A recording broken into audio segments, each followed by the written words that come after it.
皆さん Kyo here。今天是蒸菜系列的第2条影片，豉汁排骨定时。豉汁排骨是我每次去港式饮茶必点的料理之一，蒜香豆豉香加上滑嫩的小排，超下饭。其实它的家庭制作也非常简单，所以也是我家快手的冷冻常备菜。奥嘎兹也是一道我家常做的清蒸茭白，再配一份椰子香气的无脂毛桃鸡汤，一餐定时就完成啦。首先，猪肋排切好，猪软骨也可以，看你方便买到什么。但关键的一定是斩件成这样寸排的小件，不然蒸的时候会非常耗时。如果你不喜欢猪肉的骚气，那接下来的步骤就非常重要了。排骨入清水，加料理酒、盐、葱姜，浸泡出血水。减少腥味的同时呢，肉质也会变得软嫩。一般泡2个小时。你也可以在做的当天早上或者前一晚泡了放冷藏库备用。下一步，腌制排骨。姜是腌肉的好伙伴，我家其实口味比较重，所以喜欢用研磨出来的姜汁。无论什么形态的姜都可以去腥，同时软化肉的纤维，让肉吃起来口感更嫩。只添椒一点点可以解腻，不吃辣可以不放，但如果你想吃又不太能吃辣，处理辣椒的时候，记得把里面的籽和筋清理干净，能大大降低辣度。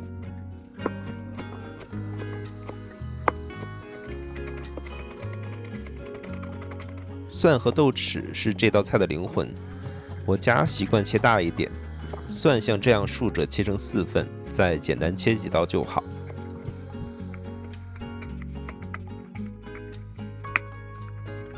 排骨沥水，用厨房纸擦干，加入刚刚准备的香辛料和调味料抓匀。具体的食谱在影片末尾，记得看到最后，还有点击订阅，开启小铃铛哦。那提醒大家一点，泡水后的肉直接蒸出来会有一些惨白，品相不好。那记得加深色的酱油给它润润色，像老抽或者溜酱油都可以。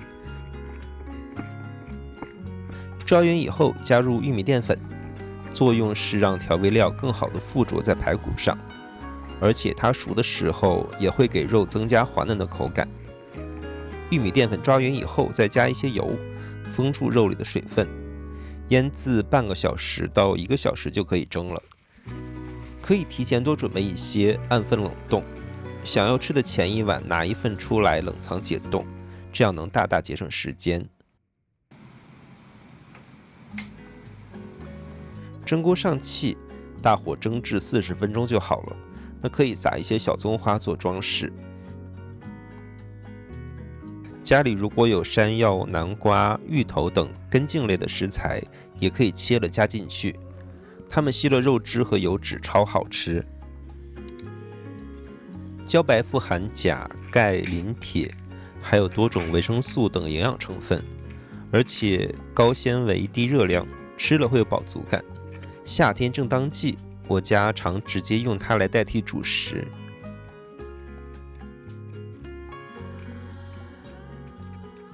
处理的时候，我习惯摘去叶子，清理一下根部，然后拍几下，用菜刀或者肉锤之类的都可以，然后用手简单掰开就好。原理和拍黄瓜一样，里面变成不规则的沟壑状，吃的时候可以让酱汁更好的挂在上面，更入味。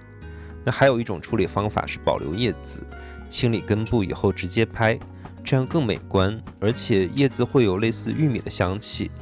家里来客人的时候，我们会这样处理。第一种处理方法更好入口，那后一种就更美观，看你的需求啦。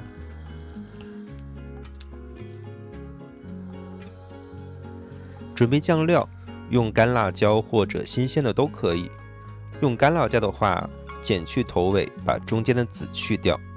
用新鲜的辣椒呢，就去掉尾端后剖开，去掉籽和筋，这样会降低辣度。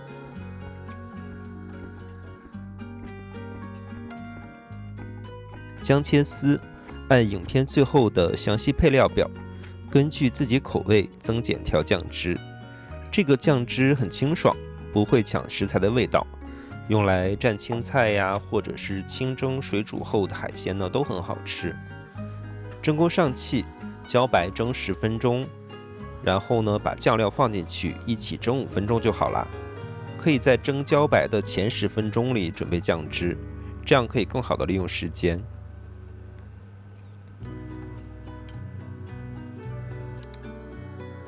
鸡肉和猪展肉飞水，五指毛桃、海底椰是个很润的组合，那对肺很友善。但与我最重要的还是五指毛桃煲的汤水，喝起来的椰奶香。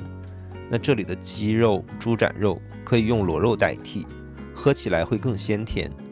双层炖盅里面加一层打湿的玉蔻纸，或者是厨房纸密封。蒸锅上气，转小火蒸2个小时就好了。这个汤喝起来清清甜甜的，很适合燥热的夏天。又一餐定时做好了，喜欢的话请点赞，还有订阅这个频道哦。然后如果你有任何问题，都欢迎留言给我。那我们下一条影片见，拜。